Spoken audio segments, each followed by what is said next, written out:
Right. Hey everyone, welcome to day two of this workshop, Know Your News. I'm Megan McGivney, a professor in the English department, and I'm here to explain to you why freedom of the press is vital in a democracy. And we're going to take a look at how journalism is essential to a democracy. Okay, so news is good for democracy, really. And you may not believe that because there's so much, journalism's getting a bad rap these days. But as you can see, if you don't have a free press, then democracy starts to collapse. So you see here in this cartoon. Now, even though journalists get a lot of bad rap these days, they have done a lot of good work in helping others and bringing justice to others. For example, you may recall the Indianapolis Star revealed how USA Gymnastics spent years covering up, ignoring actually complaints that Dr. Larry Nassar was abusing underage gymnasts. And when this report came out, Nassar was arrested and sentenced, and justice came to his abusers, to who he abused, to who he abused. And then we have here the Boston Sunday Globe. In 2002, its investigation team revealed how the Boston Diocese spent many years going to great lengths covering up for the abuse, priests abusing children for decades. And we all know what came after that, a lot of bloodshed. Now, it was a secret in Hollywood everyone knew about but didn't say anything about. Harvey Weinstein sexually assaulting and harassing actresses all over Hollywood. It went on for years, nothing was ever done until these two New York Times reporters came forward and wrote their article, which led to Weinstein's arrest and helped fire up the Me Too movement. And besides sexual abuse stories, there are other ways the news industry has helped others.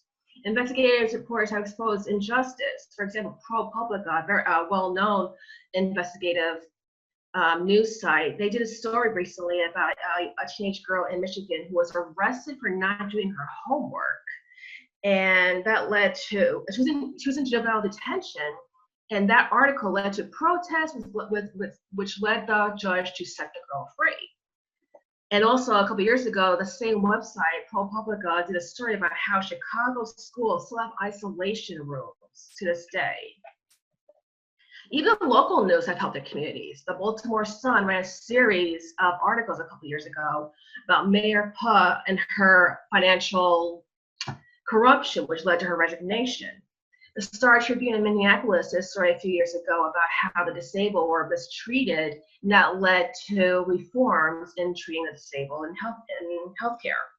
And just this week, BuzzFeed News, along with the International Consortium of Investigative Journalists, revealed how major banks such as Deutsche Bank and Bank of America have allowed illegal transactions for many years among such drug cartels, terrorist organizations. All these people who should not be exchanging millions of dollars were allowed to do so for many years. And now with this revelation, what will happen next? So, as you see here, journalism does some good, but there's a bit of a problem here. Local news is in big trouble. Between 2008 and 2018, advertising revenue has fell by nearly 2/3, which led to either newspapers closing altogether or laying off so much their staff that they're stretched thin on reporting the news. And also this year alone, because of COVID, like any other businesses, COVID sped up the process of having other newspapers close, like the Miami Herald. I think last year, the New Orleans newspaper in New Orleans shut down. Those two newspapers shut down, which took away the opportunity for local people to know what's going on in their city. Now you may think, oh, what's the big deal about if local news disappears? Well, if local news disappears, how do you know what's happening around you? Look at this cartoon, corruption you didn't read about, tax dollars quietly wasted. If you don't know what's happening in your backyard, who's going to tell you? They're not. Major news outlets do national reporting. They're not going to really focus on what's happening in a small city or a small town unless it has an effect on the rest of the country. Ask yourself this, how how did Fox News, MSNBC, NBC, ABC, how did they cover the COVID-19 pandemic in your community? How have they been following the schools reopening in your part of the country? How have Black Lives Matter protests in your neighborhood been covered by the major news outlets? You may recall over the summer, and even last night with the Breonna Taylor Justice for Breonna protests, it seems like those major news outlets were focusing on big cities, but those protests were everywhere. Hey there.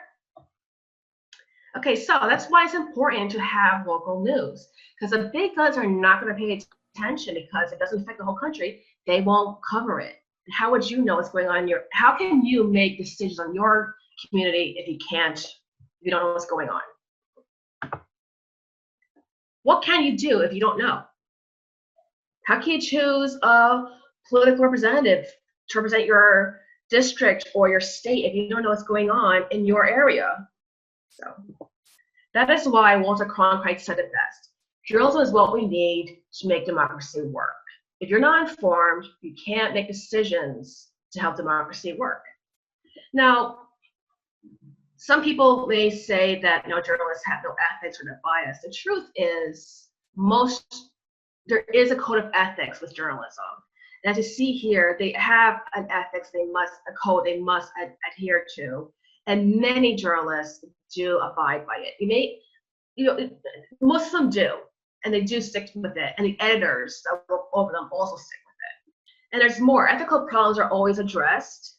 Things like deceit, plagiarism, withholding information, advertising pressure, invasion of privacy, and also freebies, getting paid. And there are ethical problems that do come up, and the best of the journalists are very much aware of them and will not break them.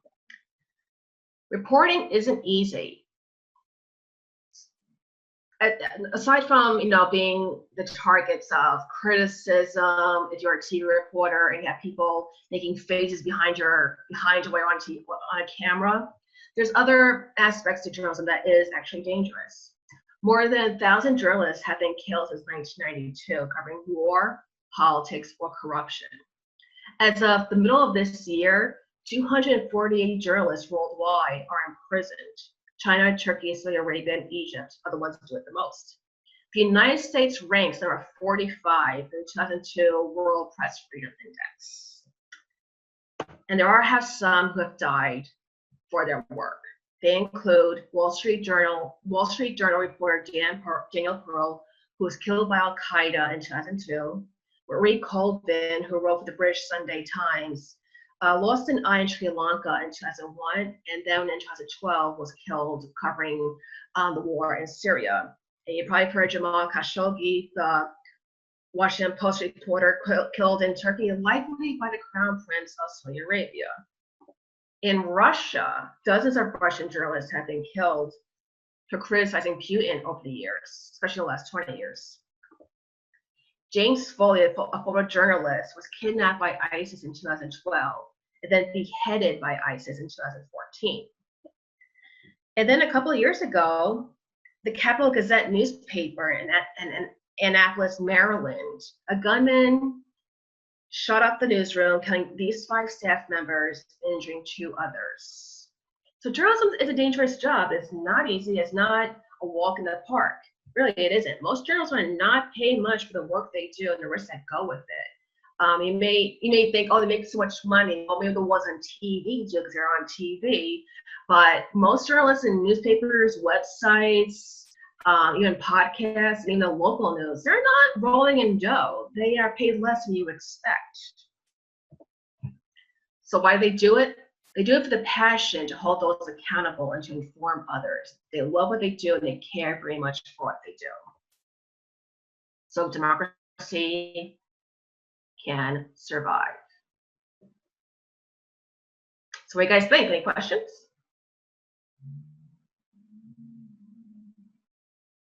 Feedback?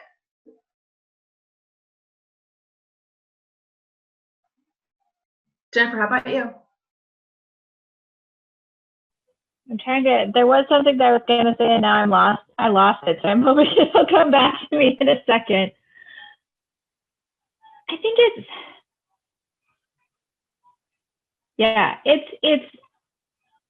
well, I remember what it was about professional ethics.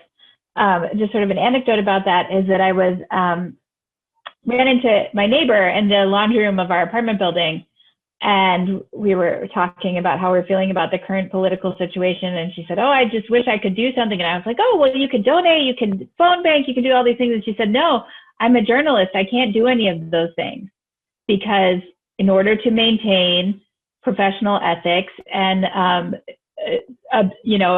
objectivity and not open themselves up to accusations of bias, journalists are not professionally allowed to donate to political campaigns, to volunteer for political causes."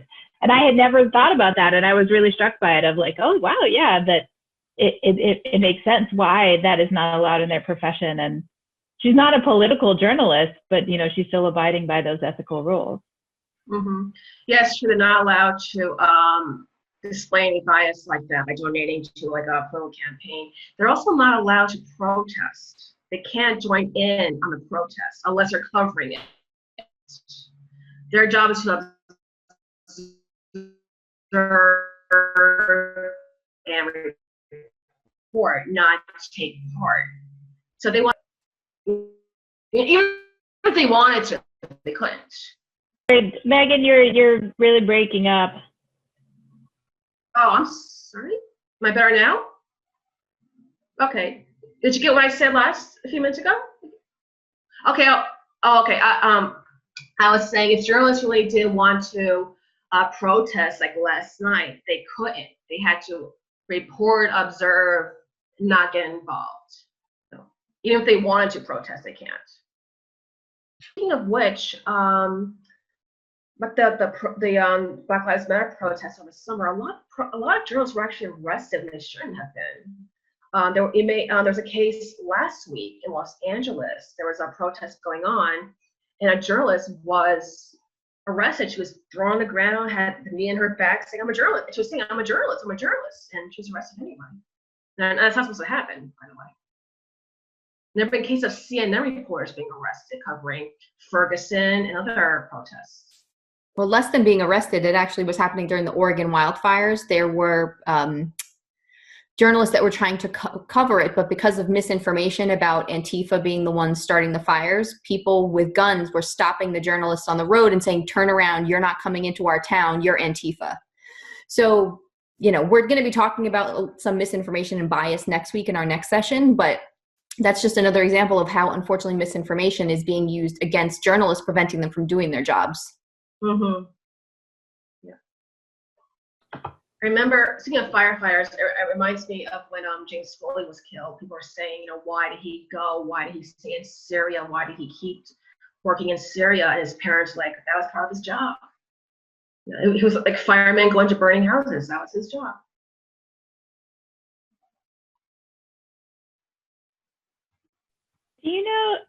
Megan, I feel like I've seen things in the news, and I can't come up with any specific examples. But, in our current very polarized political climate, of women journalists in particular who are seen as being anti-Trump, for example, getting death threats, getting doxxed, like having their, address and phone number and where their kids go to school released online. And having their families put in danger. Am I misremembering that this has happened? I'm sure it has happened to some degree, because there's so much anger and even hate these days. I mean, there's I think there's allegations that the State Department that the Justice Department was collecting information on journalists. Yeah, I remember that from a while ago. Jessica, anything else you want to add? No, I think that was a good introduction, and I agree with how you also pointed out how important it is as part of a democracy. We need to have reporters out there reporting on what's going on to hold people accountable. Mm-hmm. We can look at history and we can look at other countries who do not have a free press and see how their environment is different. I mean, we have our problems, obviously, but there are other examples, both from history and from other places around the world, where things are not the same. And you can see how a free press benefits us. Mm-hmm. All right. Well, thank you so much for joining us. Really appreciate it. And next week. Yes, is next Wednesday at 3 p.m. We'll be doing bias in the media and you, because don't forget, we're all biased. Thanks, Jessica and Megan.